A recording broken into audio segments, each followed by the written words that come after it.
All right, everyone, hello and welcome back. We are wrapping up the Enlightenment today. We are on day 8 of this PowerPoint. Hope you're having a good day. We have our test. Today should be December 15th.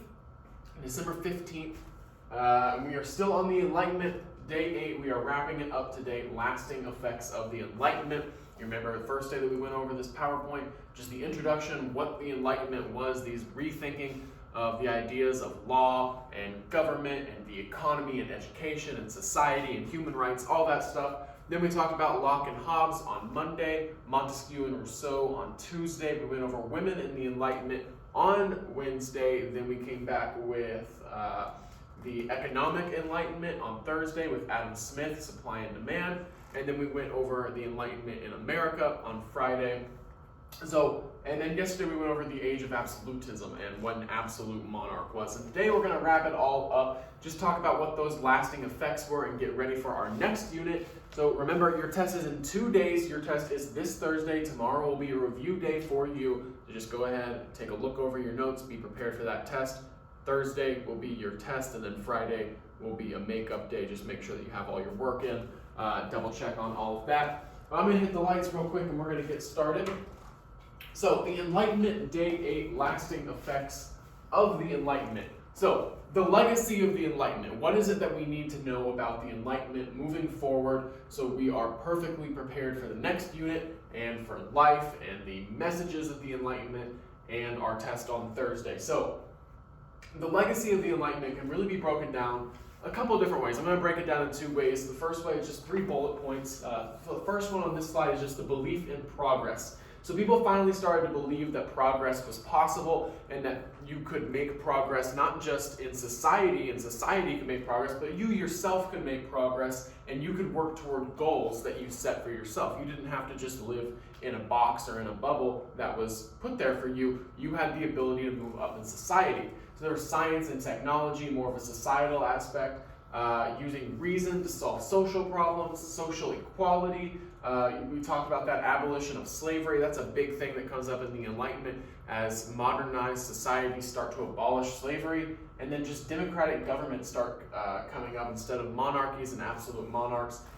They start to emerge. You also have a more secular look. When we talk about the word secular, what we mean is a more worldly view. So apart from religion, just a worldly view, a more secular outlook on the world. So scientists discovered that the mysteries of the universe could be explained mathematically. So there were unexplainable things for thousands of years that humans just didn't know how to explain, and they took comfort in religion. And they explained these things. They explained why the sun rises on this side of the mountain every day and sets on this side of the mountain every day. And they explain that by saying, well, there's a sun god and it's attached to his chariot and he runs across the sky.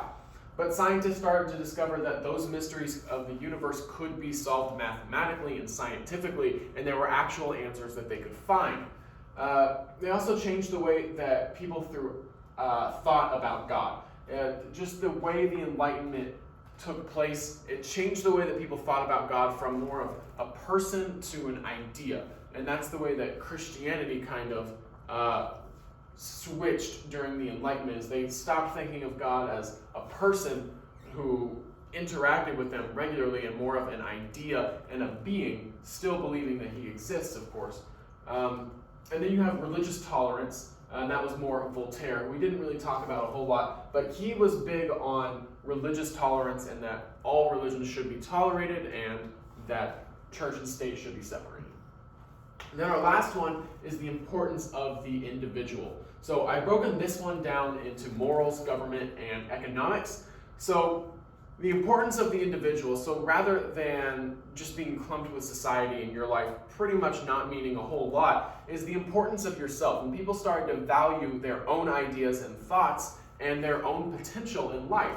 So people looked at themselves for guidance instead of the church or royalty. So when they had a problem, they would always just turn to the church, or they would always just turn to the king, and they would always just turn to nobles. And now they start turning to themselves, and they start looking to themselves for guidance and for problem solving. And that's a much better mindset to have. You have government. formed by individuals to promote their welfare. So rather than the government being able to do whatever they want to do and people just having to live with it, people start to realize that the government is only there to protect them, and the government should be working for the people. And that's a brand new concept that comes about because of the Enlightenment. And then you also have economics. So people start acting in their own self-interest to create economic progress. Remember how we talked about Adam Smith and supply and demand, and how if the government takes their hands off the economy, then people will act in their own self-interest. People will buy the goods that are the best value and the best price, and people will act in their own self-interest naturally. Supply and demand will come together at a point together to form GDP naturally, and the government doesn't have to interact. People will act in their own self-interest, and that's a brand new concept as well. Before I get too ahead of myself, I want to ask the first two questions. First off, right now, you should be ready for that. If you look on the Google Forms, you should see that there are no questions on there, because once again, I am asking the questions during the video. That should be no surprise to you by this point. But the first two questions, first off, which of the following on those answers for number one, which of the following is not one of the long-term legacies of the Enlightenment? Which of the following is not one of the long-term legacies of the Enlightenment? And then you have number two, which of the following is not one of the ways the Enlightenment emphasized the importance of the individual? So, which of the following is not one of the ways the Enlightenment emphasized the importance of the individual, which is on this slide. That's the question for number two. Okay, so this is the second way that you can break down the effects of the Enlightenment, and it's the acronym FAST. So F-A-S-T, fueled revolutions, applied reason, stimulated religious tolerance, and taught about rights. We'll go through a little bit about each of those.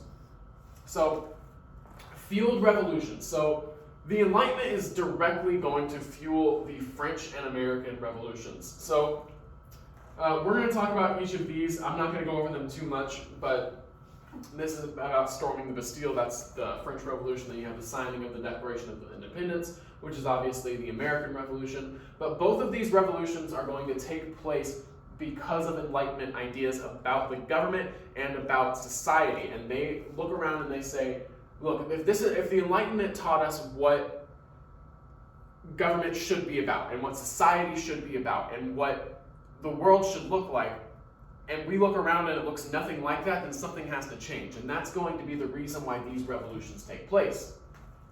It's also going to apply reason to the human world, so to government and law. So there's just basic logic that has to be applied to government and law that just was never applied before. So they start applying, especially the separation of powers. So this is the United States. So we separate the branches of government into executive, legislative, and judiciary. So that means that the president has powers that only he has. The legislative branch, Congress, has the ability to make laws, and the judiciary branch, the Supreme Court, they have the power to rule on whether or not those laws are constitutional. So each of them have different powers. So making sure that the powers don't all lie with one person, that is basic logic that should have been applied thousands of years before the Enlightenment that nobody had ever thought differently about. So this separation of church, not separation of church and state, that's a different issue. The separation of powers is going to be huge during the Enlightenment. That's a brand new concept that comes about because they finally started applying reason to the human world. And then we also have the idea of the social contract. So remember, we have the social contract between people and the government. It's a two-way street. People only agree to the laws of the government because the government is also supplying them with protection and certain rights for themselves. So it's a two-way street in this social contract, but people also make a social contract with the people around them in a society to obey the laws. So people give up a certain amount of power in order for the government to protect their rights. So you see people here give power to the government, so they give up some of their rights in order for the government to protect their rights. But the people also get to check on the government, so you can replace or overthrow the government. That should be your right, and we have that in the United States through elections. if the government misuses power toward the people. So that's what that graphic right there represents. Your third question on your Google Forms: which of the following is one of the ways Enlightenment thinkers applied reason to government and law? So which of those is one way that the Enlightenment thinkers applied reason to government and law? So the Enlightenment's also going to stimulate religious tolerance. We talked about Voltaire a little bit. So it's a brand new idea that people can live in the same country and be different religions, and the government shouldn't have any say in what your religion is. That's a brand new idea. People should be able to practice whatever faith they want to practice, and it shouldn't be punished that you are a certain religion or that you subscribe to a certain religion. And that's a brand new idea during the Enlightenment. And finally, the Enlightenment taught that our rights come from natural law, not the government. So the government does not grant us any rights. Just being a person is what grants us rights. And the government is there to protect those rights, not to give us those rights. We are given those rights just because we are humans. We are given those rights because everybody should be afforded those rights. I shouldn't have different rights than somebody else who lives in a different country because we're in two different governments. We have natural rights, and the government is there to protect those rights. So that's a new idea as well. Okay, let me check on number 4, see what that question is, and see if I've already answered it. Yeah, so which of the following is one of the fast effects of the Enlightenment? So which of those 4 options is one of the fast effects of the Enlightenment? So here, if you take 2 things away, I want you to take 2 things away from this lesson at a minimum, or from this unit. I need you to take 2 things away at a bare minimum from this unit.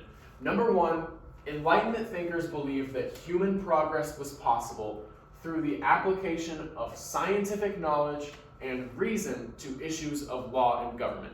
So, Enlightenment thinkers believe that we can come to rational solutions for problems if we just think about it logically. If we apply science and reason to law and government, we are going to have more effective government structures that protect our rights rather than us working for the government for pretty much nothing in return. So that is a huge thought. And then number 2, just before we get into the next unit, is that the U.S. Constitution and the Bill of Rights are going to incorporate those ideas. And they are going to look around, they're going to say, hey, we don't really like what's going on with King George III. We think that maybe he's not a great guy. Maybe we want a more democratic process like the Enlightenment taught us, and that is going to lead to the American Revolution, which will be our next unit.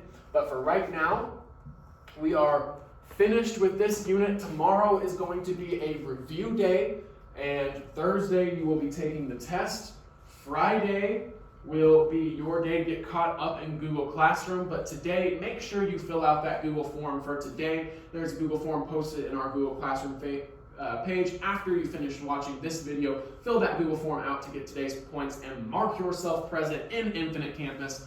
Please let me know if you have any questions, comments, or concerns. As always, I am available for office hours whenever you need them. So please let me know if you need to attend office hours. I'd be more than happy to shoot you an email link and we can meet up. Until then, just have a great day and hope to see you soon.